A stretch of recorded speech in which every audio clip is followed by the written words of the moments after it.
questions. Chef adjoint Godette est ici disponible pour des questions en français. So we will begin with Chief Fitch.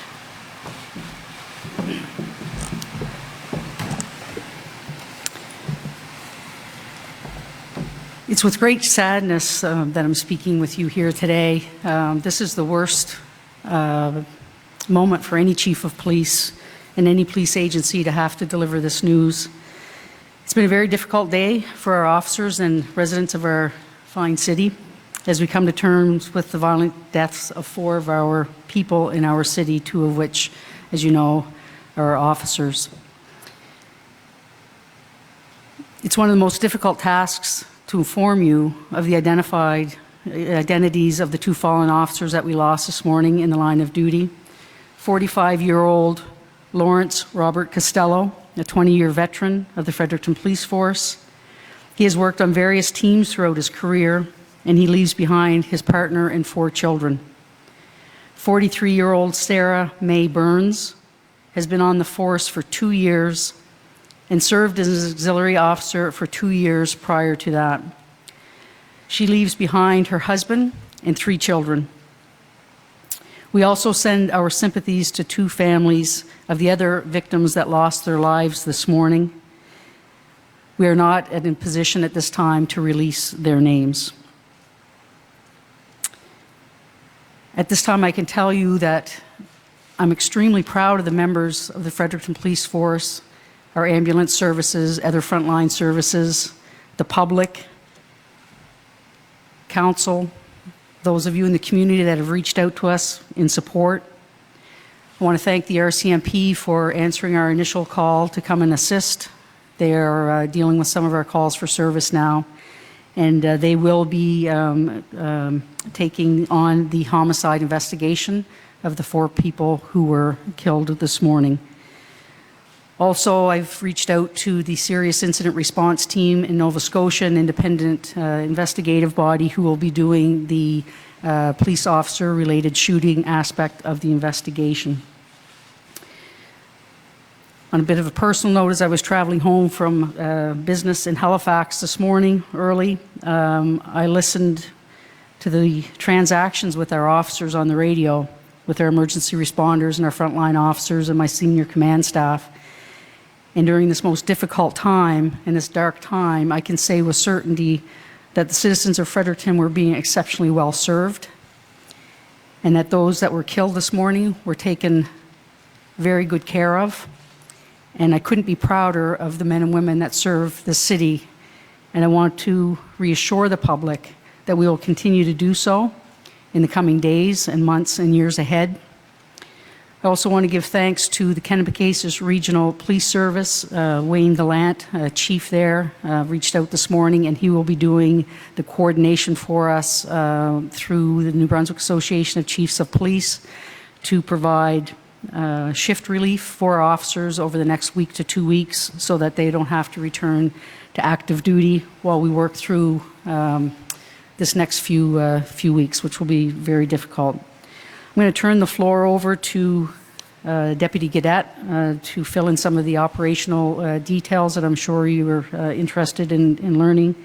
But please join us in thought and prayer for the families, friends, for my officers who were involved on the front line today, responding to this tragic incident. And we really do appreciate your support. Thank you very much.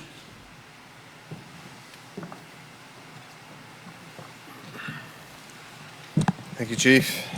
So this morning, on August 10th, around 7:10 in the morning, Fredericton Police responded to a report of shots fired outside the apartment buildings in the 200 block of Brookside Drive. 4 people were killed, including 2 Fredericton police officers. Police initiated a lockdown of the area and set up a perimeter.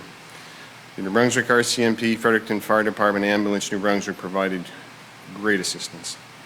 Officers engaged with the suspect and shots were fired by police. Around 9:30, Fredericton Police Force entered an apartment and arrested a 48-year-old man from Fredericton.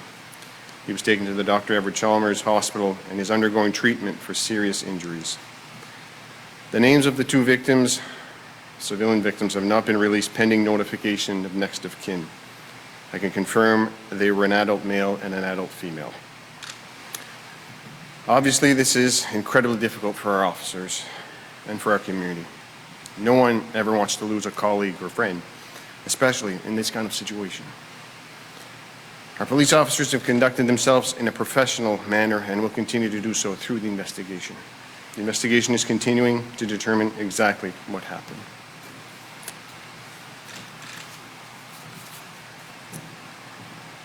We'll now hear from Chief Superintendent Ross White from the RCMP.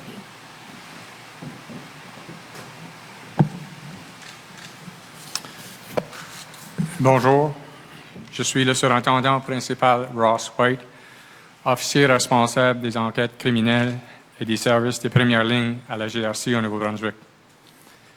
Au nom de la GRC, je tiens à offrir nos sincères condoléances aux familles et aux amis des victimes et à nos collègues de la force policière de Fredericton.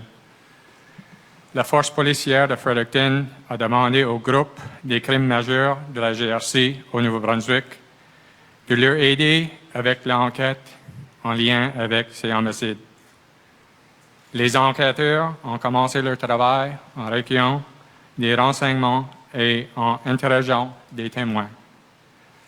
Comme c'est toujours le cas, nos enquêteurs feront preuve de professionnalisme et mèneront une enquête approfondie. Quiconque a des renseignements peuvent faire avancer l'enquête et prier de communiquer avec la police. Good afternoon. I'm Chief Superintendent Ross White, Corps Policing Officer, Criminal Operations with the RCMP in New Brunswick. I would like to extend my sincere condolences from the RCMP to the families and friends of the victims and our police colleagues at the Fredericton Police Force. The New Brunswick RCMP Major Crime Unit has been asked by the Fredericton Police Force to assist in their homicide investigation. Investigators have begun their work gathering information and speaking to witnesses. As with all investigations, this will be a thorough and professional investigation. Anyone with information that could assist investigators is asked to contact police.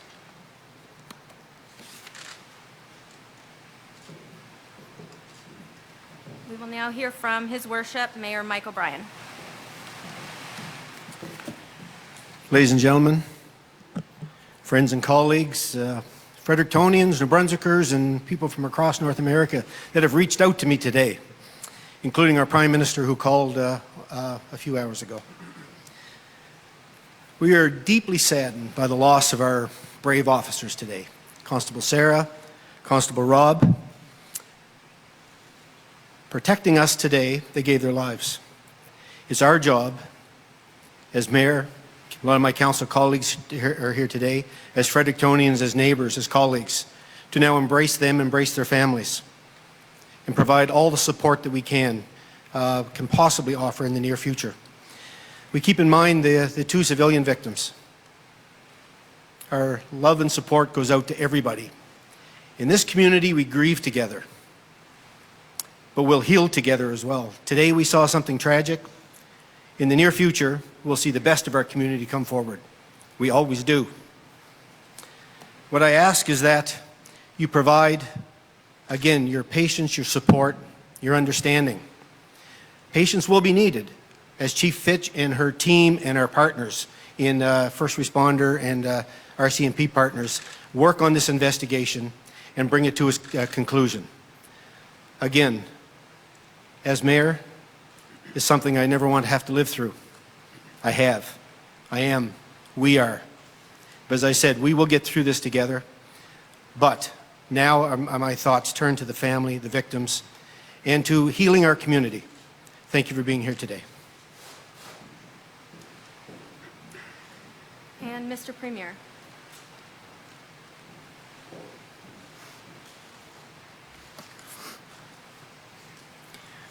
New Brunswickers are deeply saddened by today's tragic event. Our thoughts are with the victims and their families. Les Néo-Brunswickoises et Néo-Brunswickois sont attristés par les événements d'aujourd'hui. Nos pensées sont avec les victimes et leurs familles. We are thinking of the families of the fallen Fredericton police officers, Constable Robb Costello and Constable Sarah Burns. We are also thinking of all members of the Fredericton Police Force. Know that all New Brunswickers and Canadians mourn with you. We thank all the courageous women and men who form our first responders. They are a special kind of person. They put themselves in harm's way to keep all Canadians safe. Merci pour votre courage. Merci aussi aux Canadiens et Canadiennes pour les messages de condoléances et pour leurs pensées. Thank you to all Canadians for their condolences and their thoughts. There's no doubt that it helps those impacted to know that the whole Canadian family will be there to support them. Merci beaucoup. That concludes the official speaker portion. We are able to take a few questions at this time. We understand that a number of questions won't be able to be answered today given the ongoing investigation, but we will open the floor if you do have some questions. There is a microphone available. Hello, it's Ross Lord with Global National TV. What do you know, or what can you tell us about the circumstances that led to these people who were shot and killed, including the officers? Were they responding to a particular call? Anything you can tell us about that?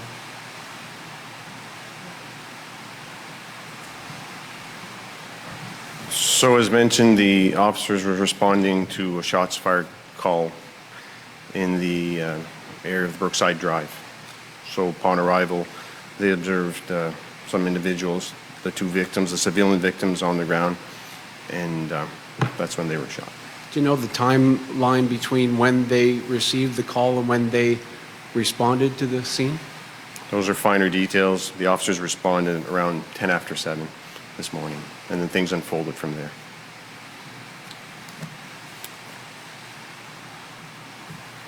Do you have any other information about anybody else who might have been injured? We're hearing that they were taken to the hospital. Is there any information about them?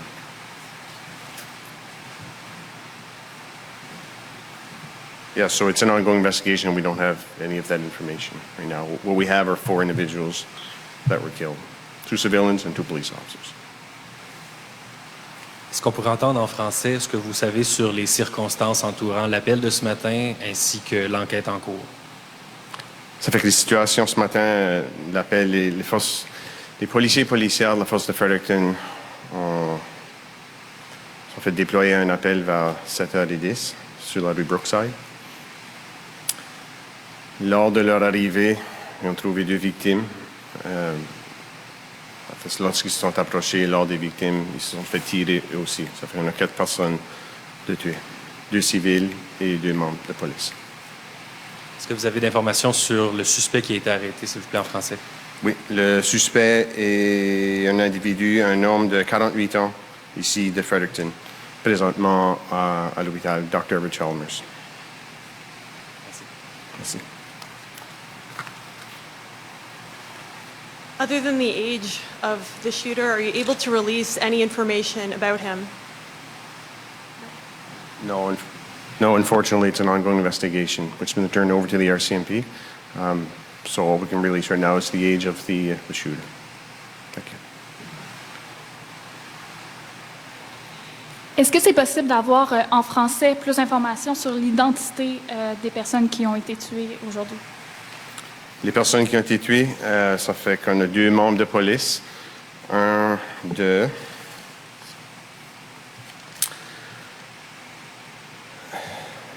Lawrence Robert Costello, un membre de 45 ans, 20 ans de service. Il laisse son partenaire et 4 enfants. Puis l'autre membre s'appelle Sarah May Burns, 43 ans. Elle a 2 ans de service et est avec nous comme auxiliaire pour les 2 ans précédentes. Elle laisse un époux et 3 enfants. Good afternoon, CBC News, Brett Ruskin. Can you just repeat essentially what you said in English, just kind of describing the 2 police officers and perhaps share a little bit more about them? Were they partners? Were they both responding separately to a call? Who were these people? Well, as mentioned, Robert Costello is a 45-year-old male, 20 years of service, and Sarah Burns is 43 years old and 2 years of service in 2 previous years with us as an auxiliary. The officers, it's around shift exchange, so there's many officers in and around the building at that time. So when the call came in, shots fired, officers jumped in a cruiser and attended the scene. They were the initial officers on scene. And following that initial response, what happened afterwards? Officers continued to respond? They got additional calls? Well, from there, incident command was established, and we set up a perimeter, and we do the traditional police work that we traditionally do by setting up a perimeter, making sure our officers understand what's happening, and establish the incident command system. The rest is part of the investigation, so I can't go too deep into it, but essentially, once we realized what was taking place, we have standard operating procedures from there on in. Deputy Chief, Michael Staples from the Daily Gleaner. Can you tell us anything additional with regard to the shooter himself? Was he known to police? And all we have at this time is that 48-year-old male from Fredericton. That's all we're willing to release at this time. Everything else is, the investigation is turned over to the RCMP, so the matter is still in investigation. Would the call have been classified as a domestic dispute when it came in, or? I really can't talk about the event. Essentially, the officers responded to the scene, and that's what we've said is what took place. The finer details of the call will be determined through the investigation. I'm sure this is not the only press conference we're going to have. So. We are going to take one final question, so if there is one final question, we will take that. Oui, bonjour. J'avais une question par rapport à l'arme du suspect. Est-ce que c'est possible de savoir plus sur l'arme qui a été trouvée sur le lieu du crime? Je m'excuse, j'ai pas compris bien la question. Est-ce qu'on peut en savoir davantage sur l'arme utilisée par le suspect? Non, je m'excuse, on ne peut pas dévoiler ça. Ça fait partie de l'enquête. Je m'excuse. So again, thank you all very much for coming today. Very difficult day for all of us. Please continue to follow City Fred Police on social media. We'll provide you with as many updates as we can, and we'll be in touch for further press conferences. Thank you.